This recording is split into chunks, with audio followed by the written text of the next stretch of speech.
Mga mangyan, bali ngayong nga araw, talagang maulan. Ano po, agang-aga talagang ulan ng ulan. At tapos yun nga, talagang halos sa ibang parte ng Kalapan ay baha na. Ito nga kotse ko ay hindi ko na naisilong. Kumbaga hindi ko na naipasok sa kanyang garahe, mga kamangyan. At ito pa nga isa kong problema, yung sa paggawa ko natin is talaga tumatagas yung tubig, ano.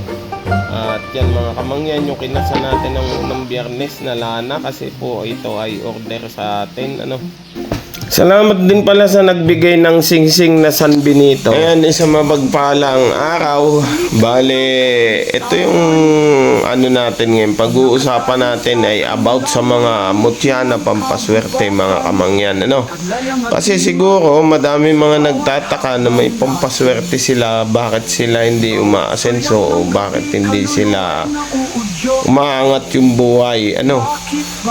Ito lang po yung kapaliwanagan natin dyan. So nyo mabuti kung original talaga yung hawak nyo. At bukod doon, tandaan nyo, pag ang isang pampaswerte hawak nyo at sa looban ng isang taon ay wala namang pag-angat o wala namang swerte na dumadating, marahil peke yan. Pero kung matagal na sa iyo yung mutya, tapos wala ka naman talagang trabaho, inihintay mo lang yung swerte na ibibigay ng mutya, hindi po ano yan, hindi po yan, kumbaga hindi kasali yan.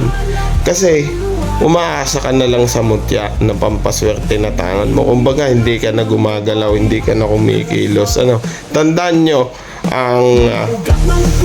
ang swerte o pag-angat ng tao nasa sa kanya pa din yon, kung gagamit siya ng diskarte at tiyaga sa buhay, ano. Hindi naman po pinagbabasehan dyan na may pinag-aralan ka, na meron kang diploma, ano. Yung diskarte po, pinakang matibay na yan na kalasag upang maabot mo yung gusto mong tagumpay, ano. Sa mga nagtatangan po ng halimbawa mutyanan lang ka, ano, bibira po yung tunay niya, kasi yung original niyan talagang umaamoy. Talagang maamoy mo minsan na amoy lang ka. Tsaka pag binabad mo yan ng siguro mga isang oras sa tubig madulas, halos hindi mo mahawakan, masasabi mong tunay yan, ano. Kumbaga sa pampaswerte, yan naman, kumbaga lucky charm sa buhay, kakambal ng paglaban mo sa kahirapan, ano. Kumbaga, pero pag may tanga ka niyan, tapos wala ka namang ginagawa, wala ka namang trabaho, tambay ka lang, kahit pampaswerte pa yan, hindi ka sasamahan sa pag-angat niyan, kasi wala, inaasa mo yung swerte mo sa buhay sa kanya, kahit wala ka naman talagang trabaho, ano. Siyempre po yung pampaswerte, kung may tangan ka man na pampaswerte, kailangan mo din kumayod, kamangyan.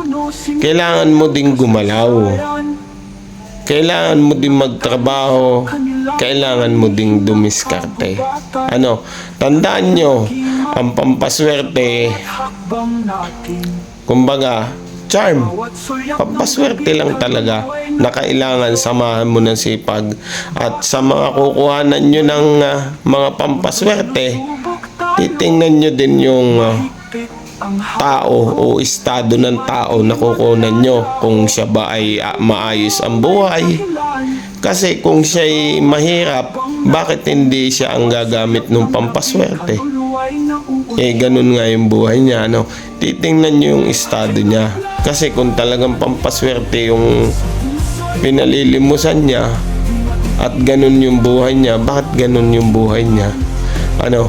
Hindi po ito paninira, ano, bilang paalala lang para sa mga lumilimos. Kasi tandaan nyo, ang pera hindi ho yan nililimot, pinaghihirapan ho yan, ano. Kaya maging aware tayo, at syempre tiyaga, sipag. Hindi ho porket may pampaswerte kayo hindi na kayo gagawa o aasa na lang kayo sa ibibigay niya swerte. Hindi ho ganun yun. Kailangan mo pa di samahan ng sipag at tiyaga. Kasi baka mamaya may tanga kang original na mutyanan lang ka pero wala ka naman talagang trabaho.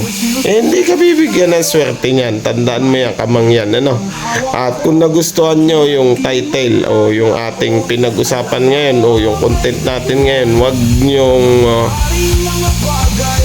hayaang hindi i-share. Sa gusto nyo lang. At disclaimer lang po, ang paliwanag pong ito ay para lang sa naniniwala. Ito po ay hindi paninira. Ito po ay kaalaman.